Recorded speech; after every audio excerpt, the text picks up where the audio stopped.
Only sports show that keeps you glued to your seat. Everything else is just talk.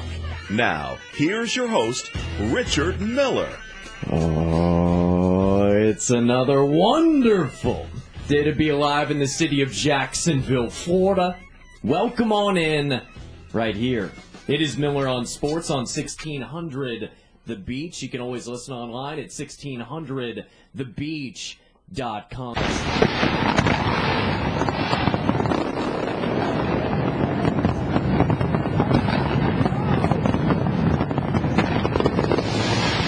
We've got some fireworks for the Olympics opening ceremony on Friday and another 2 weeks. Loving it. Loving it. Whether it's fencing, rowing, basketball, swimming, I mean, you name it. I think I've watched a little over 9 hours so far today and trying to keep up. Let's bring in former U.S. Olympic swimmer. She's spent 7 years on the USA national team and motivational speaker. Do check out her new book. It's Be Your Best Without the Stress. It's not about the medal. You can check it out at KatrinaRadke.com. That's Katrina with a K, and that's Radke, RADKE.com. She is Katrina Radke, joining Miller on Sports on this Monday afternoon. How are you, Katrina? I'm good, thank you. Thank you for having me on your show. Oh, thank you for coming on. I'm glad you can make it. I know you're traveling and everything, so I really appreciate you making some time for us.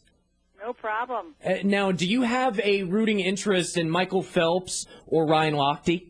I sure do. Anytime you see any athlete go after being their best, you have to be rooting for them because both of them have put in so much time being committed, having high dreams, and going after them, and that's huge. What they're doing is unreal. Mm-hmm. Now, we know with Michael Phelps, he hasn't really fared well the last couple days, but he is 2 medals away from owning the most Olympic medals ever. Do you think he's the greatest Olympian that we've ever seen, past or present?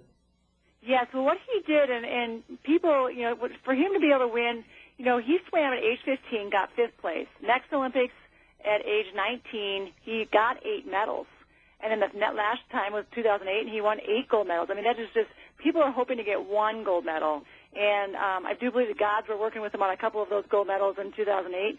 But he persevered, and he could have swam 8 here, but he chose to swim 7. Even after that poor first 400 IM, he came back last night, had the fastest American relay split with a 47-1, which just goes to show how mentally tough he is, being able to pull it all together. He never makes excuses for what he does when he doesn't do as well, and he just still rose like a champion to get it done.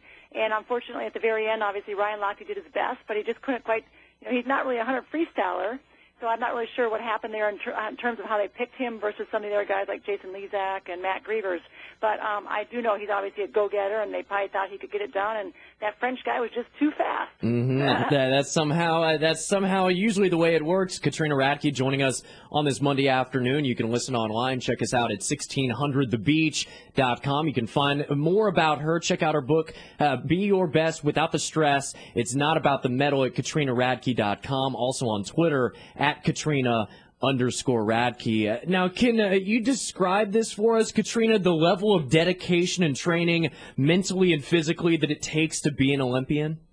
Yeah, so for I had a dream in 3rd grade. I wrote something like, when I'm 25, I will have gone to the Olympics, won many medals in swimming, then I'll get a boyfriend, coach for a couple of years, and get married. And so I set my dreams high, I guess is what I'm trying to say. And then when I was in the peak of my training, I was training about 5 hours a day, 6 days a week, with 1 day off. And that's pretty normal for a top-level athlete. And it becomes a thing. You obviously have to do it because you love to do what you're doing. And because there will be days, everybody has days of doubt or fears come up or adversity takes place, injury, illness, or stressors or some distraction. And you have to be able to manage yourself. You have to take care of yourself emotionally and physically and have people around you to support you along the way when you have those moments of like, oh, my gosh, if I put all this effort into this, what if I don't reach my goals? That happens for people. And you have to just trust in the unknown. There is no guarantees for anybody, and we have to be willing to go for it anyway. Katrina, could you give me your best, most detailed Olympic memory? Oh, gosh. Well, one of my favorite memories is actually standing outside on the field in the opening ceremonies and waiting to walk in and having that realization, because, in the Olympic Village, there's all these flags from every single country in a big circle, and where you start seeing that the world is really, really small. you know, it's easy to get nitpicky and look at issues with people and judge other countries by their sex or color or of the skin or race or whatever it is, or religion, or politics that go on. Mm-hmm. But beyond that, we all have dreams. We all have fears. Many of us go after them. Sometimes some of us stumble and fall, but many of us pick ourselves back up, and that's what the Olympics is all about. So I just remember being outside, walking around with a friend of mine, and going and getting pictures with different people with their different uniforms, their different sports, different countries, trading pins, even if we couldn't speak the same language, and realizing that we're much more connected and united than divided. Talking with Katrina Radke right here on Miller on Sports, former U.S. Olympic swimmer, spent 7 years on the USA national team, also right now a motivational speaker, and author of her book is Be Your Best Without the Stress. It's not about the medal. She's also on Twitter, and you can learn more at KatrinaRadke.com. Who is the coolest or maybe neatest Olympian that you got to meet? Well, I have to say, there's so many neat people I've met along the way through my own swimming journey, and that's a good question. I have to say, everybody's so human. You start realizing that we're all much more alike than different, mm-hmm. and so there's a beauty in everybody's story. And my Olympics, Matt Biondi and Janet Evans were the major swimmers, and that stood out in terms of media. And then, of course, nowadays I just love watching Missy Franklin, who's shining, and I don't know if I can say what happens for tonight yet because it's going to be on TV, but she just did an amazing performance a couple hours ago. Mm-hmm. And so it's fun to see that happen. And she has such a fresh, good attitude about racing people. And when you see that in somebody who, rather than trying to psych somebody out or play games, she's just doing her thing and wants to race the best in the world. And when you see people like that, that is what it's all about, is saying, hey, let's go race each other and let's see who's going to win. Katrina, when you swam, what was the camaraderie like on that team? Well, we had a great camaraderie. I had roommates of 7 people. There were 7 of us in an apartment building, or in an apartment complex itself. And then so in the building that we were in was all aquatics people. And so we would hang out with the divers and synchro swimmers and the water polo players, and the rowing guys are pretty close by. And then so we actually had a lot of fun. In my actual apartment, we had a lot of fun as a group, mm-hmm. And people get to know each other over the years, and so you just really learn. And there are times where people may not get along due to rivalries in the pool, but you learn who you can hang around with and feel very comfortable with. Katrina Radke joining Miller on Sports on this Monday afternoon. Former U.S. Olympic swimmer, 7 years with the team, also a co-captain for that U.S. swim team. Now, I was reading about your story, very inspirational, and it includes a 12-year battle recovering from mononucleosis and followed by chronic fatigue syndrome. Katrina, how did you fight back from this when you could have just, I think, simply given up? Yes, well, you know what? I think my personality had always been like, if I decide I'm going to do something, I'm going to do it. And ironically, I did try to get well, and then I didn't right away. It took a long time. I had basically overtrained and burned my candle at both ends, and I was trying to pretend that everything was fine, and it appeared like everything was great, because here I was winning medals internationally and doing well, representing the United States. But on the other hand, I was very, very sick. My body was starting to scream at me. And so I had to really learn. Just really the biggest thing, and this is for anybody who's out there listening who deals with injury or some adversity, is to know, to first acknowledge you're upset about it or that you feel sad about it, because that is the first step to really be able to let it go and move on and actually honor where you're at and see what can be done about it. Mm-hmm. So I had my moments where I was like, oh my gosh, am I going to ever get through this? And then once I realized, okay, I'll be okay, even if I have to live with this for my whole rest of my life, then I actually really turned the corner to really healing and getting well. And so I went from having disabled parking at age 22 to all of a sudden being able to, swim again. I actually swam again at the Olympic trials in 2004 at age 33 and was world ranked again. And I'm also a therapist and sports psychologist. And so now I love working with clients of all different people, not just sports, but also in life, to help them find their true potential and stop being victims in our life. A lot of times we don't want to take ownership of what has gone on, and it's important for us to do that. How often do you swim now? About 5 days a week, but for about a half an hour. Okay. And the reason being is I have 2 little kids. Oh, well, that's enough running around right there. That's enough exercise. Oh, it totally is. And my husband and I, we have our own gym in the house, and I really am a firm believer. I do a lot of meditation and Qigong, which is a martial arts. And so if I haven't swam, I'm usually doing something like that at least every day. Excellent. Good stuff. Well, you can stay with us through the break and come back and we can talk more. Sounds great. Excellent. Katrina Radke joining us, former U.S. Olympic swimmer, 7 years on the USA national team, motivational speaker, 4 gold medals in major international competition, numerous medals in all international meets, former co-captain of the USA swim team. To learn more, check out KatrinaRadke.com. It's Katrina with a K, and the last name is RADKE.com. Her book is Be Your Best Without the Stress. It's not about the medal. We'll come back, talk about the book, what all she's got going on right now. Also, she's on Twitter. You can follow her at Katrina_Radke. We'll come back, talk to Katrina some more, talk about swimming, and also what her favorite Olympic sport is to watch that, she can't say swimming. I'm not going to allow that. We'll come back. Katrina will join us, talk about her husband, because he's an Olympic swimming coach, for those that don't know. We'll talk plenty of Olympics on this Monday afternoon. We're having some fun. I know it's Monday, but we're feeling good, aren't we? It doesn't feel like Monday. Katrina will join us coming back. You can listen online at 1600thebeach.com. More Olympic talk. Stay tuned.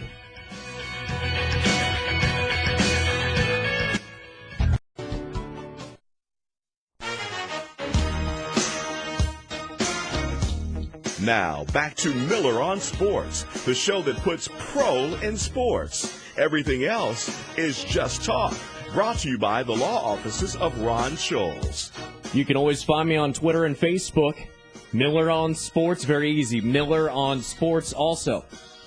The popular blog, MillerOnSports.com. If you ever need to email me, I've got a smartphone now. I can do email anywhere and everywhere.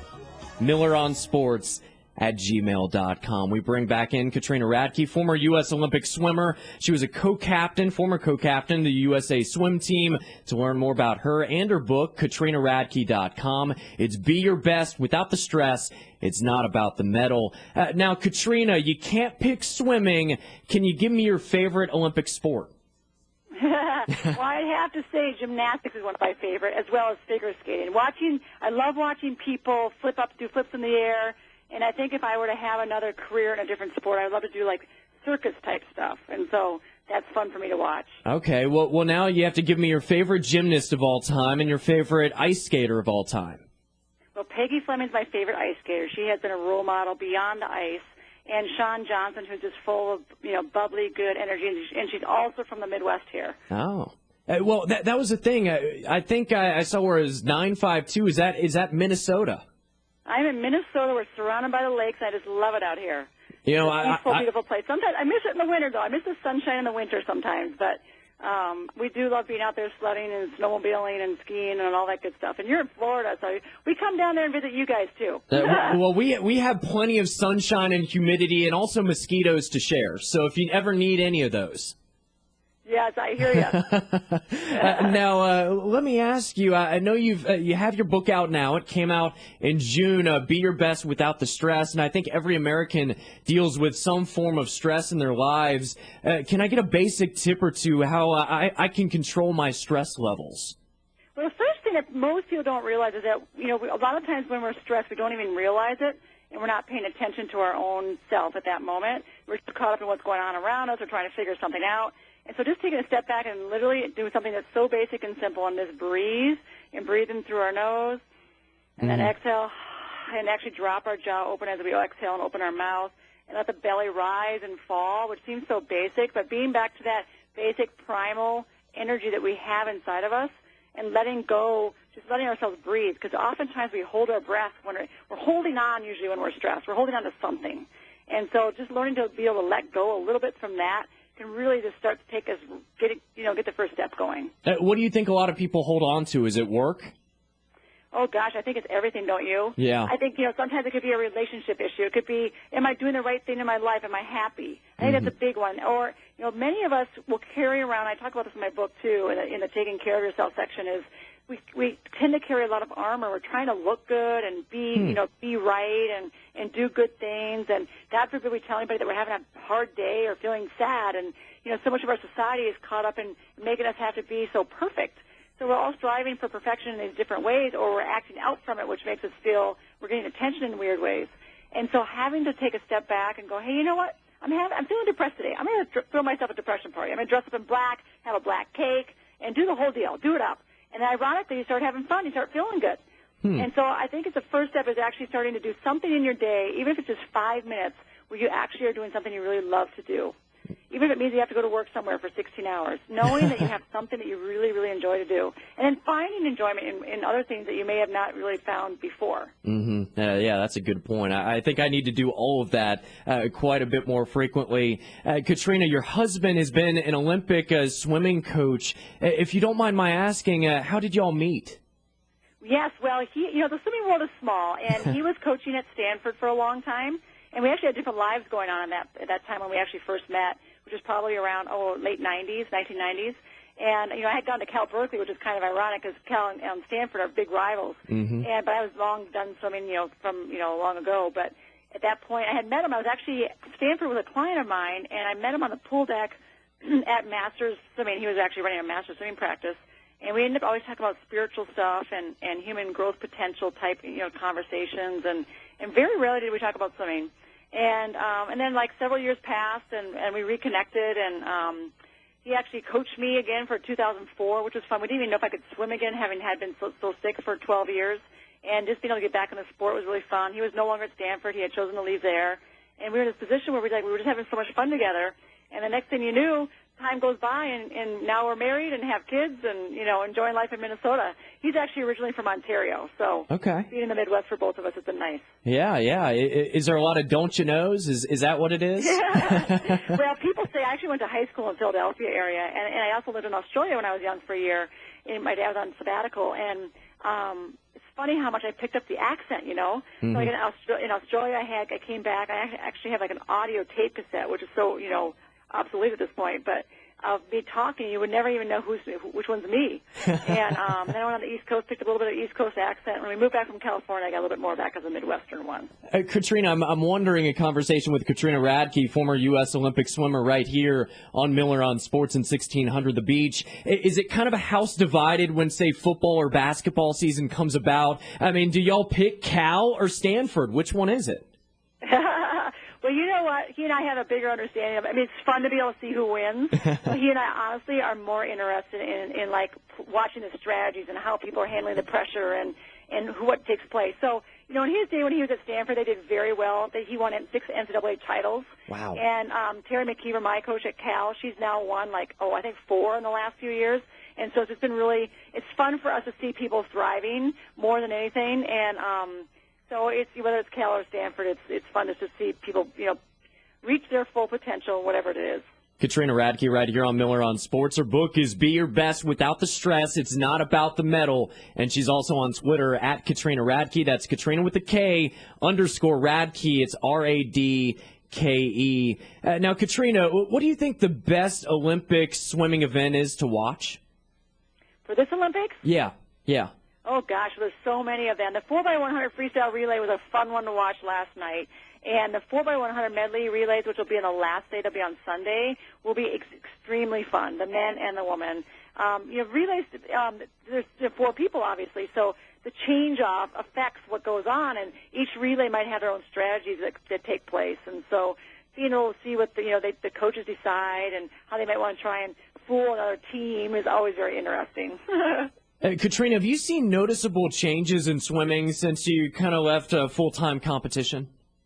Well, the biggest thing since I was young in particular is that we went from my day having these tiny little suits to people wearing these long suits. And, of course, now that the long ankle ones are banned, but the knee highs are still in place, obviously. And so it's been one of the biggest changes that I've seen. And also it seems like, I'm 5'7", and it seems like the females and the males keep getting taller and taller. You see a lot of 6'6" guys, and girls are 6 feet or 6'1". I mean, it's crazy.